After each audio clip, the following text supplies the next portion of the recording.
Welcome to Faith in 5, a weekly video devotional designed to discuss practical spiritual concepts in 5 minutes or less.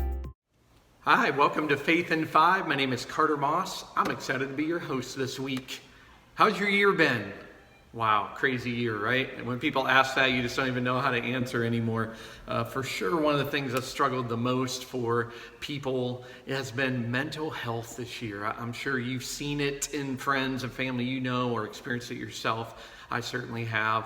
I've seen so many parents struggling, trying to figure out how to do schooling at home, and so many people just navigating so much loss and change.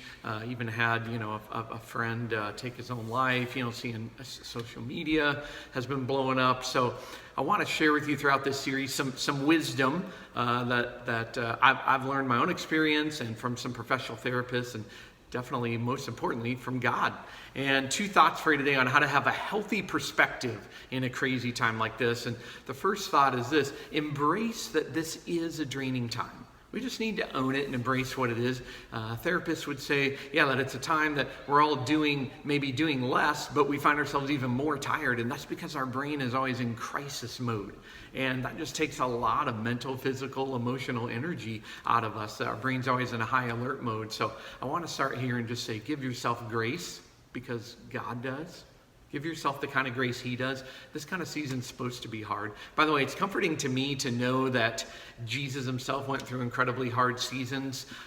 Maybe you've heard the story of even before He's about to go and be crucified on the cross. He goes through this period where He's under so much anxiety and stress that He's literally sweating drops of blood. Medical term for that is hemotidrosis. And it's encouraging to me to know that He was under that much stress and pressure and anxiety. So I want to look at how He handled it. And you see that in that moment, He leaned deeper and deeper into prayer and connection with God. He leaned deeper into community and into connection with others.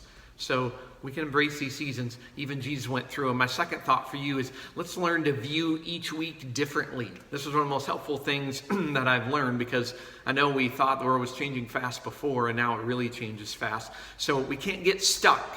Can't get stuck in saying, oh no, what if this is the new normal? What if this is all the better it's ever going to be? So don't settle into new patterns yet. One practical tip would be to view each week differently. Even name each week.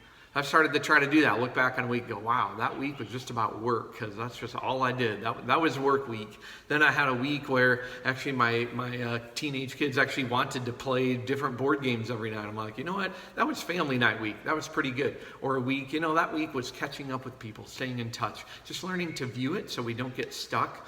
Of course, even more than that is thinking about one day at a time. That's what we see all throughout God's Word, the promise that God's mercies are new every morning.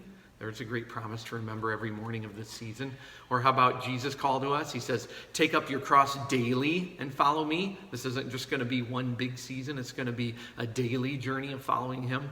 And I love the promise in Psalm 119, 105. It says, His Word is a light, a lamp unto our feet, and a light into our path. And think about if you're just shining the flashlight just to your feet, you can't see very far ahead, but you can see what's right in front of you. You can see one day at a time.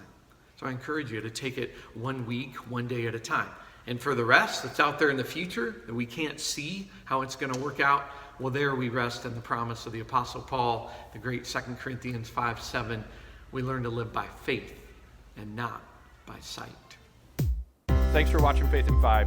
If you like what you see, please like and share. If you're interested in making a donation to our ministry, please click the link below.